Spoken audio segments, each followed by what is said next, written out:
If you've been told you have osteoarthritis, you may have been told that exercise is a good idea. But exercise takes time and effort, so what we want to really know is how and why it works. Well, that's what we're going to talk about in today's video, and we're going to start right now.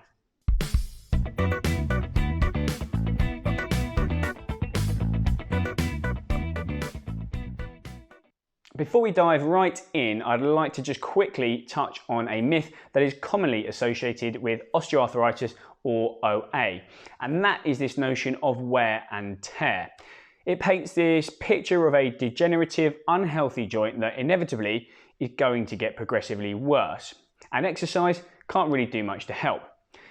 In actual fact, your joint is consistently trying to heal and repair itself, just like the rest of your body, and exercise can help to facilitate this process.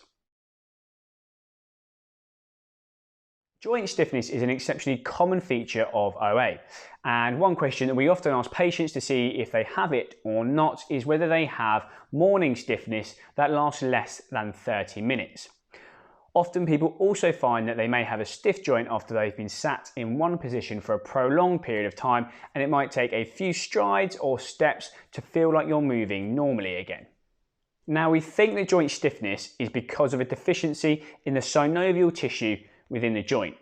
Now, this synovial tissue is responsible for secreting synovial fluid, and this fluid helps to lubricate the joint to make it move more freely, and it also contains a lot of nutrients that help with the health of the joint and any repair that is needed. Now, although this process might not be working as efficiently as it once was, we do know that regular movement and loading of a joint is likely to increase the amount of fluid that goes into the joint, and this can help decrease stiffness and hopefully your pain as well. Although it might not seem it, muscle tightness is actually a pretty complex topic. And that's because there are lots of different factors that can affect the amount of tightness that we feel in our muscles. There are lots of psychological factors and environmental factors that can increase the amount of tightness that we have in our muscles. So anything from stress, mood, sleep, nutrition, and fatigue can all make our muscles feel tighter. When it comes to osteoarthritis, and in particular the more moderate to severe stages of the condition, you may find that the cartilage has changed significantly enough to mean that you no longer have full range of movement available in the affected joint. And this can become problematic when moving around day to day, and in particular with walking. When you're walking in a normal gait cycle, your heels should strike the floor first and your knees should be fully extended. And if you have had enough changes in the joint to restrict your full extension, then this can make the muscles in the back of the knee quite tight and uncomfortable. Conversely, if you are lacking full flexion or bend in the knee, this can make the muscles at the front of the thigh quite tight, and they are called your quadriceps. Now, we know that stretching is associated with some reductions in muscle tightness, and it can also go a little way in improving the amount of pain that you experience. But the recent research has told us that strengthening the muscles around the knee, particularly with heavy loads, can really help reduce the tightness that you have in those surrounding tissues. As we get older, our bodies undergo a process called sarcopenia. Now, sarcopenia basically means as we get older, our muscles get a bit weaker. And approximately we lose 1 to 2% of our muscle mass every year from the age of 30. Now, that may not be good news for you, but it's also not very good news for me either. One of the main reasons for this is because as we get older, the amount of sex hormones we have in our body goes down. And this is particularly relevant for postmenopausal women because after menopause, that decrease in estrogen is likely to increase the chance of losing muscle and bone mass slightly quicker.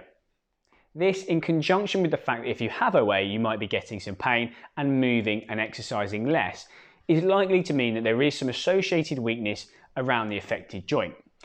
But the good news is that not only can you slow down this process, you can in fact reverse it.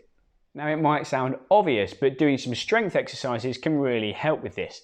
The theory is that if you have a weak joint, then when you're moving around, there's more stress and load going directly through that affected joint. Whereas if you spend a period of time working on trying to strengthen the muscles up around the joint, the muscles will be doing more of the work and there will be less load and stress going through that joint, and hopefully that will have an impact on your pain.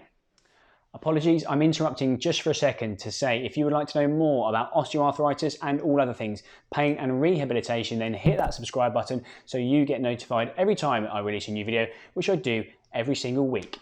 Thank you very much for watching and enjoy the rest of this one. I've recently put a video together that looked at all of the different treatment options that were available for osteoarthritis of the knee and hip. And of all of the treatment options available, there were only two things that were strongly recommended. And one of those was land-based exercises. If you'd like to check that out, you can find a link in the description below and up here. We have known this for a while and we have been giving strength exercises to people with OA for quite a long time. However, what we used to do was give quite high repetitions at quite low loads. And what recent research has suggested is that actually doing lower repetitions with heavier loads could be more beneficial. So have a think about this next time you do your exercise program.